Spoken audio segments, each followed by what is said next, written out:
नमस्कार। प्रारब्ध पर आप सभी का स्वागत। मैं अवनीश।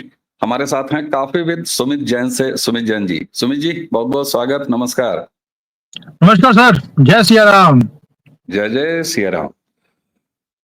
महफिल लूटने के धनी हैं हमारे प्रधानमंत्री आदरणीय श्री नरेंद्र मोदी जी। जी7 में न्योता मिला, जी7 गए, जी7 की पूरी महफिल लूट के चले आए। लेकिन जैसे कहते हैं ना कि वो हमेशा एक तीर छोड़ते हैं लेकिन थोड़े-थोड़े टर्न आउट, मतलब ब्रेक जर्नी के बड़े माहिर खिलाड़ी हैं। साइप्रस चले गए। ठीक है साहब, साइप्रस चले गए आप। लेकिन साइप्रस जाना, इसका जब अर्थ निकालने का प्रयास मैंने किया सुमित जी, तो मुझे समझ में आया कि मोदी जी साइप्रस गए क्यों थे। और तब मुझे ये हरी लाइन, हरे रंग से दर्शकों आप सोचिए कई सारी चीजें याद आती हैं। इस हरी लाइन का भी जरा उस वाले हरेपन से काफी गहरा नाता है। जी हाँ, ये आप जो देख रहे हैं ग्रीन लाइन, ये साइप्रस है। इस तरफ साइप्रस है और दूसरी तरफ वहां पर नए नए खलीफा बनने का शौक पाले हुए तुर्की साहब ने कब्जा किया है ऐतिहासिक रूप से। सुमित जी से हम पूछना चाहेंगे, सबसे पहले तो दर्शकों को ये बताइए, ये जो रिपब्लिक ऑफ साइप्रस, जिसका व्हाइट वाला हिस्सा साइप्रस है, दूसरा जो लाइन वाला हिस्सा है वो खलीफा तुर्की के पास है, और नरेंद्र मोदी इस ग्रीन लाइन पर गए, क्या संकेत दे रहे थे? सर आपने ना शुरू में एक लाइन बोली थी कि मोदी जी एक टूर में 3-4 तीर छोड़ते हैं, एक तीर छोड़ते हैं, उसके ब्यूटिशियंस कई जगह पे गिरते हैं। आप सोच के देखिए, इस ट्रिप पे गए, ट्रिप पे आपने क्या किया? आपने मैसेजिंग करी है। मैसेजिंग कैसे होती है? एक होता है सिंबॉलिक, जैसे तुर्की करता है, कहीं कश्मीर को बोल दिया कि ये कश्मीर के साथ हम खड़े हैं, सॉलिडारिटी विद पाकिस्तान खड़े हैं। तो मोदी जी ने भी सिंबॉलिक काम किया। सिंबॉलिक एंड सिंबल दोनों समझाऊंगा, और एक ग्रीन लाइन पे भी आता हूं, चिंता मत कीजिए। अब सिंबॉलिक क्या है? आप साइप्रस गए और साइप्रस में जाकर आपने बॉर्डर पे जाके खड़े हुए हैं और उनको वहां पे उंगली दिखा के, अच्छा वो है जो तुम्हारा पार्ट है, कोई बात नहीं, उंगली दिखाकर कि I understand what you want, और साथ में उन्होंने इशारा भी किया। सिंबॉलिक हो गया कि आप बॉर्डर पे गए, साइप्रस के साथ सॉलिडारिटी आपने दिखा दी। जैसे तुर्की एंड सॉलिडारिटी पाकिस्तान के साथ दिखाता है, आपने साइप्रस के साथ दिखा दी कि वो जगह है, कोई बात नहीं। उसके बाद सिंबल दिया एक, आपने नोट किया नहीं किया, मैं आपको दिखाता हूं। मोदी जी ने बोला ये, और साथ में ऐसी उंगली। उनका मतलब था, वो पूछ रहे थे साइप्रस वाले जो प्रेसिडेंट थे, वो पूछ रहे थे मोदी जी को कि मोदी जी आपने पाकिस्तान की हालत कैसे खराब कर दी। तो मोदी जी ने बोला ऐसे भी, इसके लिए आपको 3 ब्राह्मोस और 1 पिनाका चाहिए। अगर आप मेरे से ले लेते हैं तो आप तुर्की का भी यही हाल कर सकते हैं। तो सिंबॉलिक भी हो गया और सिंबल भी दे दिया आपने कि किस तरह से आप तुर्की की हालत खराब कर सकते हैं। अब आते हैं बॉर्डर के ऊपर। क्या डिकोड किया है आपने, क्या डिकोड किया है, वाह जी। अब आते हैं बॉर्डर के ऊपर। मैं स्ट्रेटेजिक क्यों बोल रहा हूं और कैसे वाट लगाई है आपने तुर्की की, पाकिस्तान की, चाइना की, यूरोप की और कनाडा की इस ट्रिप में, ये सारा कवर करेंगे आज मस्ती से। पहले आते हैं चेस बोर्ड के ऊपर। भाई आपको मालूम है कि जो इक्वेशंस हैं वो तुर्की खराब करने की कोशिश करता है हमारे भारत के अंदर। कभी मुसलमानों को सपोर्ट करना शुरू कर देगा, कभी एनजीओ को पैसे देता है, कभी वो पाकिस्तान के साथ खड़ा हो जाता है, कभी उनको ड्रोन भेजता है ताकि वो भारत को तंग करे। और हमने क्या किया? हमने भी, अगर दुश्मन तेरा दुश्मन साइप्रस है तो हमने साइप्रस के साथ जाकर हमने हाथ जोड़ लिए। और सर ये पूरी वीडियो में आपको हैरानी होगी, हमने अपने जो एंशिएंट रूट्स हैं उसको भी हमने उजागर किया है इस ट्रिप के अंदर, वो भी बात करेंगे। अब आते हैं इस बॉर्डर के ऊपर। आपको मालूम है कि जो ये बॉर्डर है, ये 1970s में जो युद्ध हुआ था इनका, एक कू हुआ था साइप्रस के अंदर। उसके अंदर जो नॉर्थ का पार्ट है वो इनके हाथ से निकल गया, वो तुर्की ने वो हड़प लिया था इनसे, और वो आज तक उनके कंट्रोल में है। और ये ऐसा एक कंट्री समझ लीजिए या कोई रीजन समझ लीजिए जिसको पूरे दुनिया में कोई भी रिकॉग्नाइज नहीं करता एक्सेप्ट तुर्की है। आप समझ लीजिए कि ये एरिया ऑलमोस्ट तुर्की के हाथ में है, उनके कंट्रोल में है। वैसे ही जैसे पीओके है, पीओके का अपना प्रेसिडेंट है, अपना प्रधानमंत्री जो भी बोल लीजिए वो है उनका, लेकिन उसको रिकॉग्नाइज कोई नहीं करता, उसको पाकिस्तान ही अकेला रिकॉग्नाइज करता है पीओके को। वैसे ही ये वाला एरिया भी है। तो इसलिए ये जो हरी लाइन है, अब आपको मालूम है जहां पर हरा रंग आ गया वहां पर स्यापा पड़ना जरूरी है। तो यहाँ पर जो स्यापा पड़ा हुआ है वो हरे रंग का ही है, और ये अब चाहते हैं कि भाई ये एरिया इनके नाम पर हो जाए, इनके कंट्रोल में आ जाए। और मोदी जी ने बोल दिया ये सॉल्यूशन है बस। तो ये एक हिस्टोरिकल जो चीज थी, वो जो आपने मुझे पूछा कि भाई ये है क्या, 1974 का वो वॉर जहां पर ये इनके हाथ से निकल गया साइप्रस से, और आज तक वो इसको वापस लेने की कोशिश कर रहे हैं। तुर्की की 35,000 से ज्यादा की तो आर्मी या ट्रूप जो है वो उस एरिया में बैठे हुए हैं, और ये पपेट स्टेट बना के बैठा हुआ है तुर्की है। वैसे भी आपको मालूम है कि तुर्की हो या कोई भी मुसलमान कंट्री है, इनको हमेशा ही दूसरे के एरिया के ऊपर, दूसरे की औरत और दूसरे की जमीन, इसके ऊपर नजर रखने की इनकी आदत होती है। वही तुर्की ने कहा और किया। और तुर्की को वैसे भी आपको मालूम है खलीफा बनने की आदत है, कि पूरे दुनिया को दिखाना कि मैं एक खलीफा हूं पूरे मुस्लिम वर्ल्ड का। तो इसलिए यहां पर जाना मोदी जी का बहुत ही स्ट्रेटेजिक था, और एक ऐसा पंच दिया है हमने तुर्की को, वो याद रखेगा बहुत देर तक। जी आगे आप बिल्कुल बोलेंगे तो then I will continue with that. बिल्कुल। अच्छा, आपने जो ये इशारा डिकोड किया 3 उंगलियां और एक ये, यानी कि 4, जो ऑफर, जो समझाया 23 तारीख को ऑपरेशन सिंदूर 2.5 दिन की सफलता के बाद जब पास का बटन दबाया, उसके बाद 23 तारीख को जब हम लोगों से बात किया, यानी भारत की जनता से, हमसे, आपसे, जब मोदी जी ने बात किया, तो 2.5 दिन में भारत की रक्षा प्रणाली पूरे विश्व में छा चुकी आज की डेट में। चाहे वो एयर डिफेंस सिस्टम हो, यानी अपने आप को सेव करने का या अटैक करने का, दोनों, अपने आप को बचाने का और आक्रमण, इन दोनों में। और ये सुप्रीमेसी भारत ने ऑपरेशन सिंदूर के दौरान कायम किस पे की? ये कायम की अमेरिका पे, ये कायम की चाइना पे, ये कायम की टर्की पे, तुर्की पे। क्या नरेंद्र मोदी जी ने 23 तारीख को जो बताया, भारत रक्षा बाजार, अब उसके ब्रांड एम्बेसडर बन के मोदी जी अब इस चीज पे काम करना शुरू कर चुके हैं कि हम हथियार बनाएंगे अपने लिए भी और बेचेंगे भी। ये मैं आपके उस एक को डिकोड कर रहा हूं। ये तो संकेत उधर भी था, ये संकेत इंडियन रक्षा बाजार के लिए भी था। सर अभी आपने देखा कि जो ईरान का और इजराइल का युद्ध हो रहा है, उसमें इजराइल को कितनी मुक्की खानी पड़ रही है। इजराइल का भी नुकसान हो रहा है। अगर हम देखते हैं कि ईरान का नुकसान हो रहा है, यानी कि उनका जो आयरन डोम सिस्टम है वो फेल हो गया। वो जो क्लेम करते थे कि भी हमारी एक्यूरेसी 90-95% है, आपने देखा वहां पर क्या हाल हो रहा है, उनकी एक्यूरेसी कम होती जा रही है। लेकिन भारत के अंदर हमने 100% एफिशिएंसी का हमने वहां पर एक डेमोन्स्ट्रेट किया है, जिसमें अमेरिकन, ब्रिटिश, तुर्की, चाइनीज और पाकिस्तानी सबका असला हमने तबाह करते हुए दिखाया है कि कैसे हम तबाह कर सकते हैं। एक भी चीज को अपने यहां पर एंटर नहीं करने दिया, वो बेशक बैलिस्टिक मिसाइल हो, वो बेशक ड्रोन्स हो, वो फाइटर प्लेन्स हो, कुछ भी हो, सब कुछ बॉर्डर के उस पार हमने उनका गंध नहीं आने दिया। और ये अब मुझे लगता है कि वो दिन दूर नहीं है जो पहले हम लोग इजराइल से टेक्नोलॉजी लेते थे, अब शायद इजराइल हमें बोले कि यार अपना आकाशा सिस्टम हम ही दे दो, कि आपका तो 100% चलता है, हमारा 80% है। तो ये जो चीज आपने डेमोन्स्ट्रेट कर दिया एक बार लाइव युद्ध के अंदर, it is not under test facility, आपने युद्ध के अंदर दिखाया है अपनी कैपेबिलिटी। हमें अब शोकेस करने की जरूरत है, शोकेस हमने कर दिया, शोकेस किया पाकिस्तान की धरती के ऊपर। तो आपको शोकेस नहीं है, अब तो मार्केटिंग है, और मोदी जी अब मार्केटिंग कर रहे हैं, और मार्केटिंग में मोदी जी से बेटर मार्केटर नहीं मिलेगा। उधर हमें भी फेल कर दिया, अब तो मैनेजमेंट के आदमी है, हम भी फेल आउट के सामने।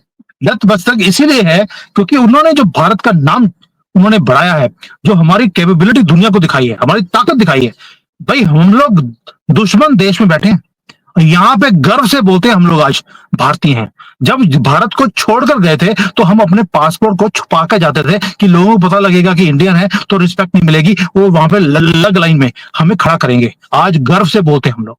जय सिया राम भी दुश्मन कंट्री में बैठकर बोला मैंने शुरू में, ये गर्व से बोलता हूं मैं, और आज पासपोर्ट भी गर्व से दिखाते हैं ये भारत है हमारा।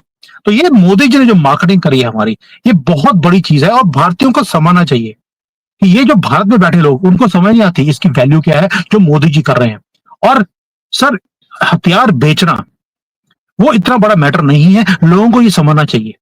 होता क्या है, जब आप हथियार बनाते हैं और बेचते हैं, 100 रुपए की चीज आपकी $100 में बिकती है, 80, 85, 90, 100 गुना ज्यादा रेट पर वो चीज बिकती है।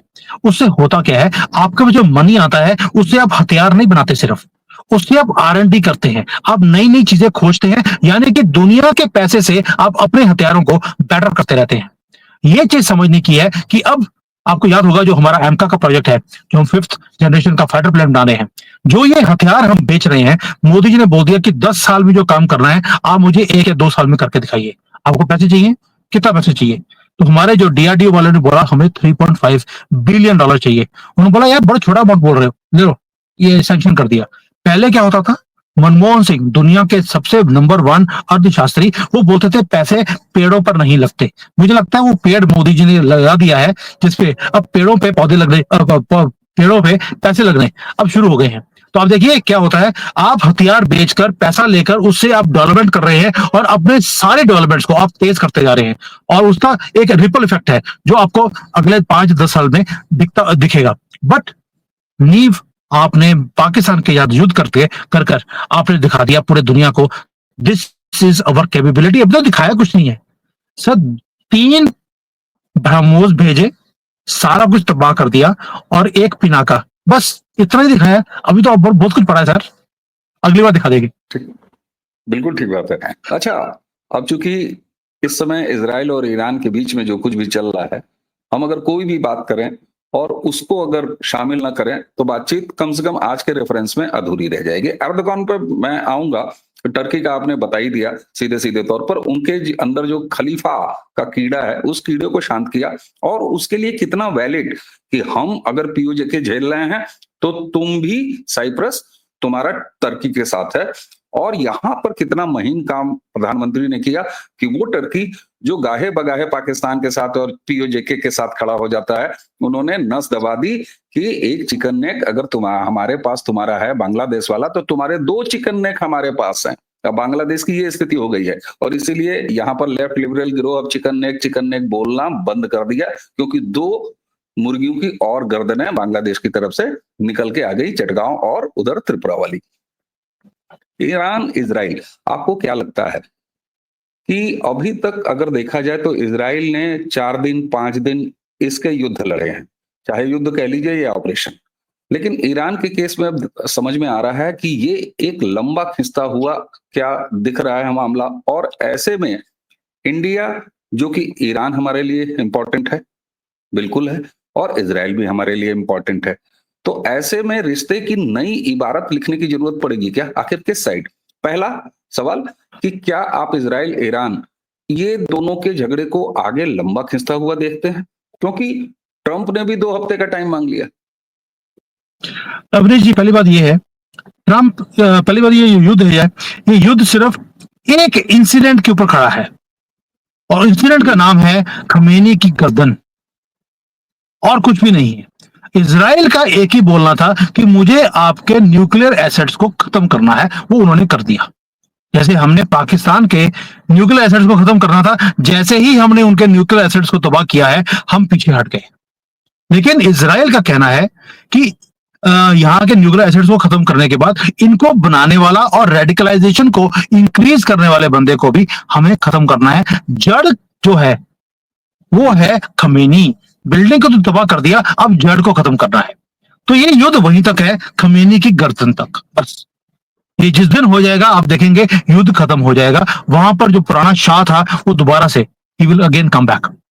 दूसरी बात जो आपने बोला कि ये लंबा चलेगा, बिल्कुल नहीं चलेगा। एवरीबॉडी इज वेटिंग कि जिस दिन अमेरिका ने आकर, तो क्योंकि सबको मालूम है कि खमेनी कहां पर छुपकर बैठा है, वो 300 फुट नीचे एक गटर में, उसके गटर के अंदर भी एक डस्टबिन है, उसके अंदर छुपकर बैठा है। अब वहां पर पहुंचने की जो हैसियत है वो इजराइल के पास नहीं है।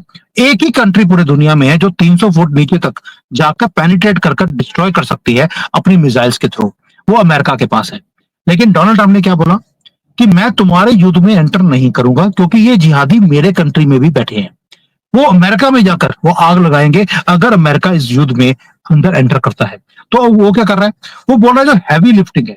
हैवी लिफ्टिंग का मतलब है आपको जो जो तबाह करना है, आप पहले उनका इंफ्रास्ट्रक्चर को तबाह कर दीजिए, आप सब कुछ कर दीजिए, क्योंकि वीक ईरान वो सबके फायदे की बात है। ब्रोकन ईरान किसी के फायदे की बात नहीं है। ब्रोकन क्यों बोल रहा हूं, आपको मालूम है कि जो साउथ वेस्ट का एरिया है, बलोची बोलते हम ले जाएंगे। नॉर्थ का एरिया है वो कर्दिश बोलते हैं, हम ले जाएंगे। तुर्की की नॉर्थ ईस्ट जो साउथ वाला एरिया है वो तुर्की चाहता है कि मेरा वहां पर मेरी मेरी पकड़ बन जाए। तो broken Iran is not good for everybody. Weak Iran everybody wants. Weak Iran करने का दो ही तरीके हैं, एक आप उसके जितने भी हथियार हैं, बैलिस्टिक मिसाइल्स हैं और बाकी सारा को जो इनका न्यूक्लियर एसेट्स हैं उसको डिस्ट्रॉय कर दीजिए। और दूसरा है खमेनी।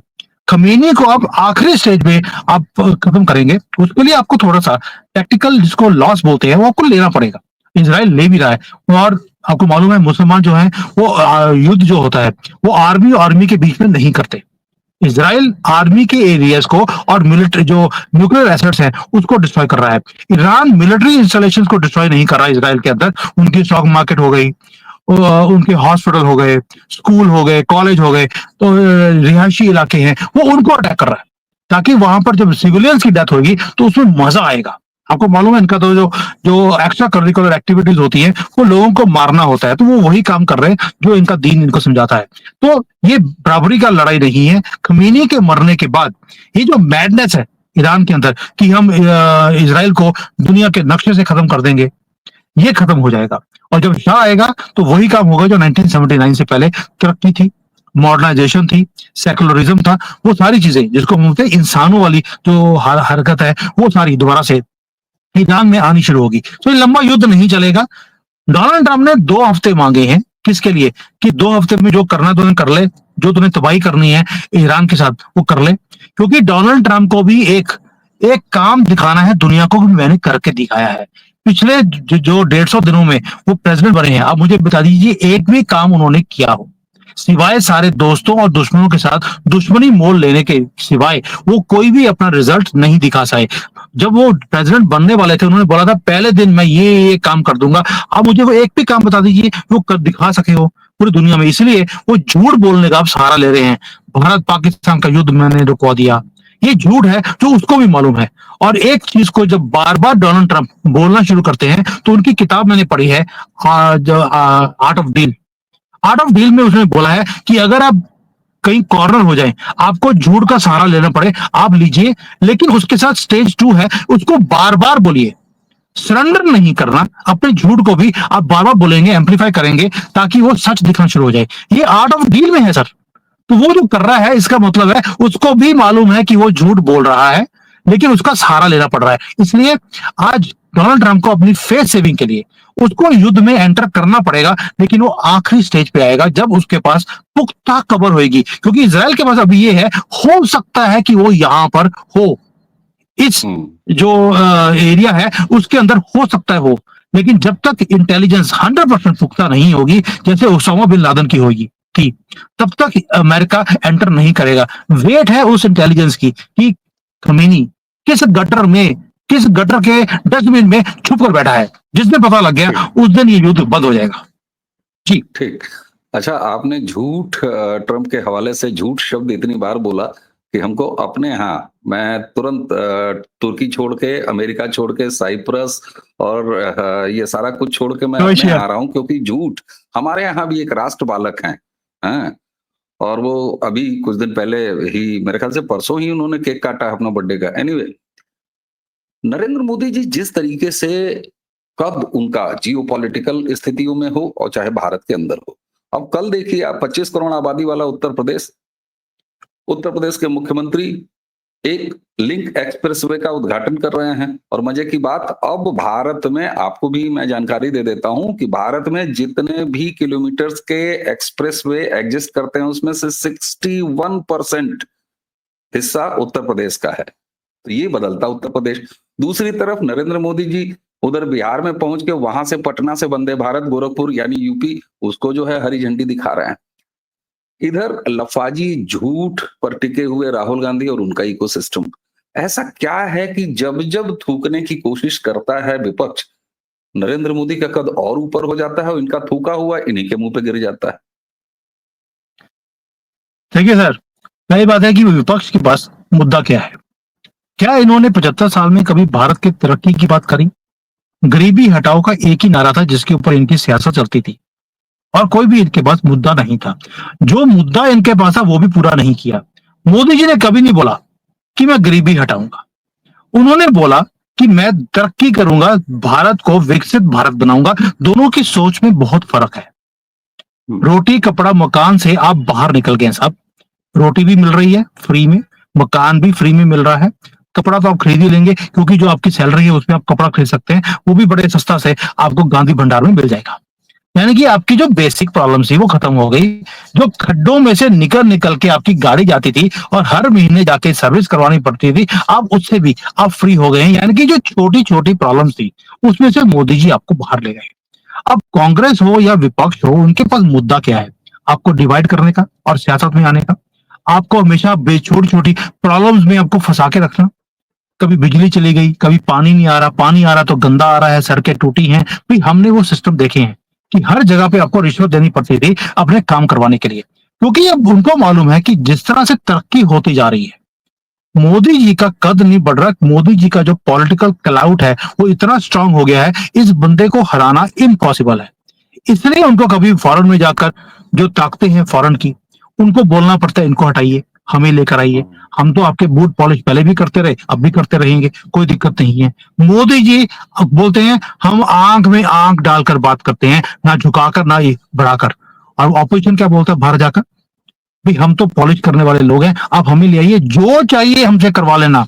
भारत को बेचना है हम बेच देंगे, डिवाइड करना है हम डिवाइड कर देंगे, बस सत्ता दिला दीजिए एक बार, उसके बाद हिंदुओं को खत्म करेंगे। ये इनकी सियासत है साहब। इसलिए ये जो थूकने की कोशिश करते हैं मोदी जी के ऊपर, ये नहीं कर पाएंगे। क्योंकि राहुल गांधी की खुद की स्टेटमेंट है, मैं आपको याद दिला दूं कि हम 24 घंटे, हम और हमारी टीम तीर फेंकती है मोदी जी के ऊपर।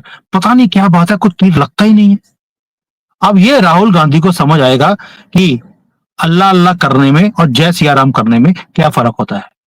वहां पर हम बोलना बाद में शुरू करते हैं और तीर पहले लग जाता है राहुल गांधी के धुन्नी में, नाभि में।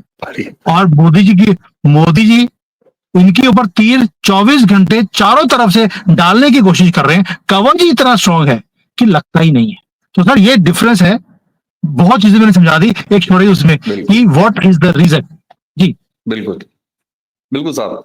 और जैसे कहते हैं कि दुश्मन का दुश्मन अपना दोस्त होता है, और एक कॉमन कॉज, तो कॉमन कॉज साइप्रस और हमारे बीच है। हमें भी पीओजे अपना वापस लेना है, और 23 तारीख को जो प्रधानमंत्री ने बोला था वो हमें याद रखना चाहिए। 11 साल में पहली बार उन्होंने अपने मुंह से पीओजे बोला था, और अब इसका मतलब है कि पीओजे उनकी टॉप लिस्ट में है। और देखिए साहब, साइप्रस में जाके वहां का पीओजे जो कि टर्की ने कब्जा कर रखा है, उसकी ग्रीन लाइन पर जाके उन्होंने क्या इशारा किया, और इशारा कब किया? जब उन्होंने भारत की रक्षा प्रणाली की सफलता वो पूरी दुनिया को दिखा दी। तो इस लेवल की राजनीति राहुल भैया कहां फंस गए हैं आप? आपका समय खराब है कि आप उस समय राजनीति में हैं जब आपके सामने नरेंद्र मोदी, और सिर्फ नरेंद्र मोदी नहीं, भारतीय जनता पार्टी की अगर आप सेकंड बेंच देख लीजिए तो वो बेंच भरी हुई है एक से एक नामों से। हेमंत बिश्व शर्मा, योगी आदित्यनाथ, धामी, ये वो। अरे दिल्ली देख लीजिए, दिल्ली की मुख्यमंत्री रोज ट्वीट करके बताती हैं कि इतने रोहिंग्याओं को डिपोर्ट कर दिया। कैसा लगा आपको? मतलब उनका भी स्टाइल एक गजब चल रहा है। तो ये है कुल हाल हवाल। सुमित जी, आपने हमें समय दिया और बड़े विस्तार से जियो पॉलिटिकल सिचुएशन से लेके, और जब मैंने आपको घर का न्योता दिया यानी कांग्रेसी इकोसिस्टम पर बात करने के लिए, तो आपने वहां भी बिल्कुल रेशे रेसे अलग कर दिए। दर्शकों, हमें उम्मीद है कि सुमित जैन जी के साथ आज हुई इस बातचीत से आपको एक दृष्टि जरूर हासिल हुई होगी। और अगर हासिल हुई है, वीडियो अच्छा लगा है, बातचीत अच्छी लगी है, तो चैनल को सब्सक्राइब आपने कर रखा है, वीडियो को लाइक जरूर कीजिए ताकि वीडियो आगे तक बढ़ता रहे। इसे शेयर कीजिए। सुमित जी को एक बार देते हैं फिर धन्यवाद। सुमित जी, आपको बहुत बहुत धन्यवाद। इसी के साथ दर्शकों, हमें और सुमित जैन जी दोनों को आज्ञा दीजिए। नमस्कार। नमस्कार।